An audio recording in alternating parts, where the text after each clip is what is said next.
కానీ బయట వాళ్ళు ఏమనుకుంటారంటే జనాలు బయట వ్యక్తులు ఇది తెలియదు కదా లోపల ఏం జరిగింది అనేది.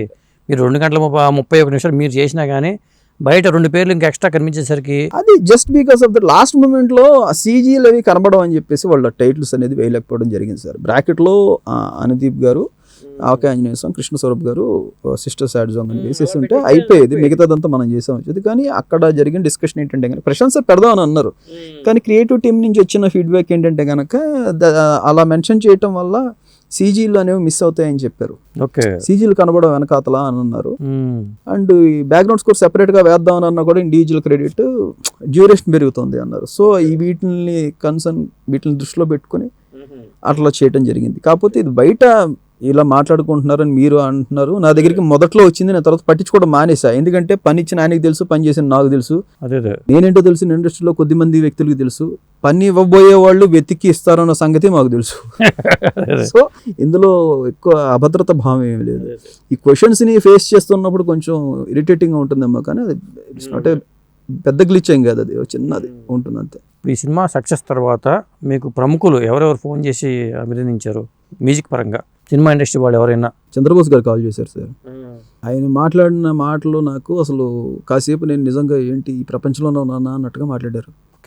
చాలా పెద్ద పెద్ద సినిమాలని మించికొట్టే హరి అంటుంటే కనుక నాకు ఆయన పోల్చారు కొన్ని, అవి నేను చెప్పకూడదు అని ఆయన మాట అంటే కనుక నాకు ఆ రోజు కళ్ళలో నీళ్ళు తిరిగాయి.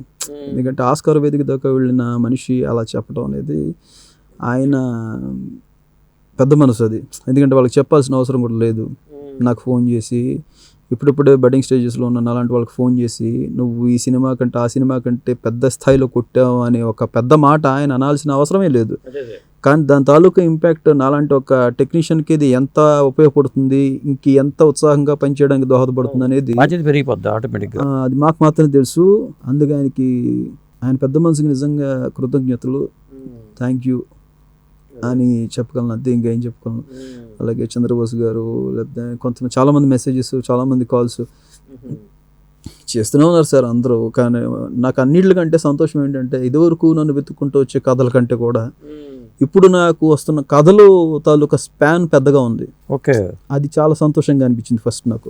వీడు ఇంత పెద్ద ఎమోషన్ ని హ్యాండిల్ చేయగలుగుతాడని ఒక నమ్మకం అనేది క్రియేట్ అయింది అన్న ఒక సంతోషం ముందు మిగతా అన్ని కూడా చిన్నవే. అదే ఇప్పుడు ఏ సినిమాలు చేయబోతున్నారు మీరు? నేను నవంబర్ నుంచి ఒప్పుకున్నాను సార్. యాక్చువల్లీ ఇది అయిపోతుంది అనగా కూడా నేను కొన్ని సినిమాలకు వచ్చినవాడు గౌతమ్ అని, ఆద్య అని, వరలక్ష్మి శరత్ కుమార్ గారిది వచ్చినవాడు గౌతమ్ అని, అశ్విన్ బాబు గారిది ఒక ఫిలిం ఒప్పుకోవడం జరిగింది. అలాగే Kannada and Telugu bilingual film ఒకటి ఒప్పుకోవడం జరిగింది. వెబ్ సిరీస్ ఒకటి రిలీజ్ రెడీగా ఉంది. ఓటీటీ కోసం ఏమైనా చేస్తున్నారా? ఓటీటీలో నేను ఆల్రెడీ గాలివానా అని 2 years బ్యాక్ అవుట్ చేశాను సార్ నేను ZEE5లో. ఆ తర్వాత చిత్తమహారాణి అని అది కూడా ఓటీటీలోకి వచ్చింది. మొన్న రీసెంట్లీ ఈటీవీ విన్ యాప్ వాళ్ళకి కన్నులు మూసిన కన్నులు తెరిచిన అని 1 year బ్యాక్ అవుట్ చేశాను నేను. అదొకటి ఓటీటీలో రిలీజ్ అయింది. చిత్తమహారాణి ఆహాలో రిలీజ్ అయింది. గాలివాన్ వచ్చి ZEE5లో రిలీజ్ అయింది. These are the OTT films which I have. ఇక ముందు చిన్న సినిమాలను అంగీకరించాలంటే మనకి రేపు పొద్దున పెద్ద సినిమా, యుద్ధ హీరో సినిమా వస్తుందేమో అని ఉంటది. కాబట్టి చిన్న పెద్ద అనేది లేదు సార్, మన కంటి ముందు బలగం ఉంది. అవును, అంతే, ఇంకేం మాట్లాడడానికి లేదు సార్. మన కంటి ముందు బలగం ఉంది, కంటెంట్ పెద్దగా ఉండాలి సార్. ఇప్పుడు 1000 కోట్ల సినిమా ఒప్పేసుకున్నాం అని సంబరపడిపోయే కంటే ఇంత పెద్ద ఎమోషన్ ని చెప్పగలుగుతున్నాం అనే లాంటి సబ్జెక్ట్ రావడం గొప్పది అనేది ప్రతి టెక్నీషియన్ కూడా ఫీల్ అవుతాడు నిజంగా. వాస్తవానికి ప్రశాంత్ వర్మ గారి గురించి చెప్పాలంటే ఏం చెప్తారు? చాలా కాలం ట్రావెల్ అయ్యారు కాబట్టి. ది బెస్ట్ ఫోకస్డ్ పర్సన్ అండి, and he knows what to take from home.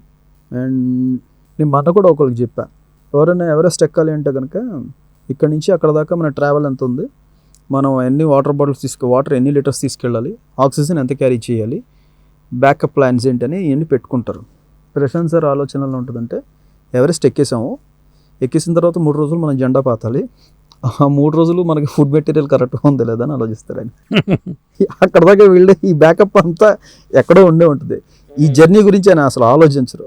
అక్కడికి ఎక్కిన తర్వాత ఏం చేయాలనేది ఆలోచిస్తారు. అంటే he's pretty much sure about that event. అక్కడ మనం ఉండబోతున్నాం, కొట్టబోతున్నాం, జెండా పాతబోతున్నాం అనేది ఫిక్స్ అయిపోతాడు ఆయన. అయిపోయినప్పుడు ఈ ముందర జర్నీ అంతా ఆటోమేటిక్గా డ్రైవ్ చేస్తుంది. మేము కూడా అదే నేర్చుకున్నాం ఆయన దగ్గర నుంచి.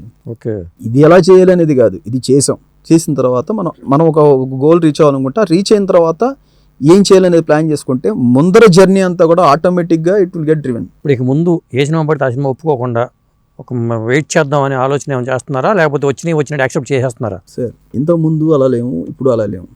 ఇది జనరల్గా అందరికీ ఉండే అపోహలు. ఇంతకుముందు కూడా నా మ్యూజిక్ని కాంప్లిమెంట్ చేసే పిక్చర్ మ్యాక్సిమం ఎంతవరకు మంచి కథ వస్తే దానికి పట్టుకుందాం అని అలాగే చేసుకుంటూ వెళ్ళాం. మీరు చూస్తే కనుక నా చిత్తమహారాణి కానీ, డియర్ మేఘ అనే ఫిలిం కానీ, నేను చేసిన సింధూరం అనే ఫిలిం చేశాను నేను, అవి కానీ చూస్తే కనుక కథకి న్యాయం చేయదగ్గ సంగీతాన్ని నేను సమకూర్చగలను, నా సంగీతానికి ఎంతో కొంత కాంప్లిమెంట్ చేయగలిగే కథ అనుకొని 2 రకాలుగా చూస్ చేసుకుని ఫిలిమ్సే చేసుకుంటూ వెళ్ళాను నేను. ఓకే. ఇప్పుడు కూడా అలాగే ఉంటుంది సార్ నా ప్రాసెస్. కాకపోతే ఇప్పుడు నా మీద ఇప్పుడు నేను చూస్ చేసుకునేది అవకాశం కంటే నేను నమ్మేది ఏంటంటే భగవంతుడు ఇప్పుడు మనకు క్రియేట్ చేసిన ఆపర్చునిటీ వల్ల వీడు చెయ్యగలడు అనే ఒక నమ్మకం అవతల వాళ్ళకి కూడా క్రియేట్ అయి ఉంది. కాబట్టి ఇప్పుడు అదే ఇంత పెద్ద సినిమాకి ఇంత మ్యూజిక్ అందించాడు అంటే కనుక వీడు చెయ్యగలడు అనే ఒక నమ్మకం క్రియేట్ అయింది మార్కెట్లో. దాని మూలన స్పాన్ ఆఫ్ సబ్జెక్ట్స్ పెరుగుతాయి. అంటే చెప్పాలనుకుంటున్న కంటెంట్ కొంచెం పెద్దది రావడానికి అవకాశం ఉంది మనకి. ఓకే, అంతే సార్. ఫైనల్గా మీ ఫ్యూచర్ ప్లాన్స్ ఏంటి? మీ బ్రేక్ వచ్చింది కాబట్టి ఫ్యూచర్ ప్లాన్స్ ఇప్పుడు కొత్తగా క్రియేట్ చేసుకున్నది ఏం లేదు సార్, ఎప్పటి నుంచో ఉన్నవే. కాకపోతే వాటికి బ్రేక్ ఇచ్చి నేను పాజ్లో పెట్టి వచ్చిన పని వచ్చినట్టు చేసుకుంటూ నాకు నచ్చినవి దాంట్లో వెతుక్కుంటూ ప్రయాణాన్ని ఇక్కడ దాకా తీసుకొచ్చా. ఈరోజు ఈ బ్రేక్ తర్వాత మళ్ళీ వచ్చిన ఆశ, ఇదివరకు ఉన్న ఆలోచనల్ని మళ్ళీ ఇంకొంచెం పెద్ద స్థాయిలో what ever the best way I can entertain the people అనే దాని మీద ఆలోచన పెడుతూ ఇంకొంచెం కమర్షియల్గా ఇంకొంచెం లౌడర్ వేలో పెద్ద సైజులో సౌండ్ ఇవ్వడానికి ప్రయత్నం చేయాలనేదే నా ఆలోచన ప్రస్తుతం. ఓకే, థ్యాంక్ యూ అండి మా స్టూడియోకి వచ్చి మీరు. Thank you so much sir, thank you so much.